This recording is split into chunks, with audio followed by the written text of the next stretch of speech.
Perkenalkan, nama saya Triwulansari, nomor undi 19. Selamat siang pemirsa, berjumpa lagi dengan saya, Triwulansari, dalam sekilas info untuk mengabarkan berita teraktual, tajam dan terpercaya yang kami rangkum untuk Anda semua. Kita hampir berada di penghujung tahun 2020, tetapi jumlah kasus positif terinfeksi COVID-19 masih terus bertambah. Sejak kemunculan COVID-19 di awal tahun, banyak hal baru yang kita dengar. Berbagai informasi terkait COVID-19 mulai dari penyebab, penularan, pencegahan, hingga pengobatan selalu muncul silih berganti. Namun di Indonesia, kasus COVID-19 masih terus bertambah hingga saat ini. Berdasarkan data yang dihimpun oleh Satuan Tugas Penanganan COVID-19, Senin 28 September 2020, penambahan kasus COVID-19 di Indonesia menjadi yang terbanyak sejak pertama kali dilaporkan.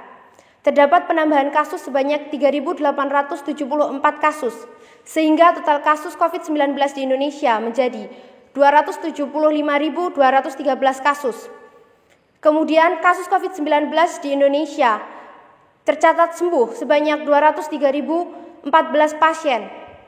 Beberapa kasus meninggal dunia juga bertambah sebanyak 78 orang, sehingga total kasus meninggal dunia ada 10.386 kasus.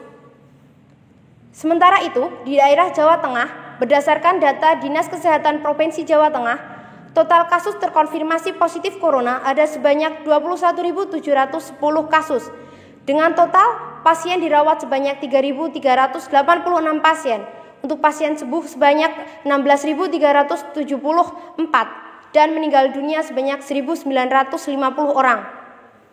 Di Kabupaten Wonogiri, terkonfirmasi ada 252 kasus COVID-19. Total 25 orang dirawat di rumah sakit, 17 orang karantina khusus, 201 kasus sembuh, dan meninggal dunia ada sebanyak 9 orang. Beralih ke informasi selanjutnya. Sebagai bentuk partisipasi dalam menanggulangi kasus COVID-19, Gerakan Kuaran Manyaran mengadakan kegiatan pembagian masker gratis pada 25 Agustus lalu. Kegiatan ini sejalan dengan instruksi Ketua Kuartir Ranting Manyaran, Dr. Andes Purwadi Hardjo Saputro, serta diikuti oleh perwakilan guru dan siswa setiap SMP dan SMA di daerah Manyaran. Kegiatan ini dilaksanakan di pagi hari di depan Pasar Manyaran, karena masih banyak penjual dan pembeli yang belum menaati protokol kesehatan seperti menggunakan masker. Sebelum acara dimulai, Bapak Dr. Andes Purwadi Hardjo Saputro melakukan edukasi tentang pentingnya penggunaan masker serta penerapan physical distancing terhadap seluruh anggota Gerakan Pramuka. Tujuan diadakannya adalah untuk menambah kesadaran masyarakat Manyaran tentang pentingnya penggunaan masker saat di luar rumah.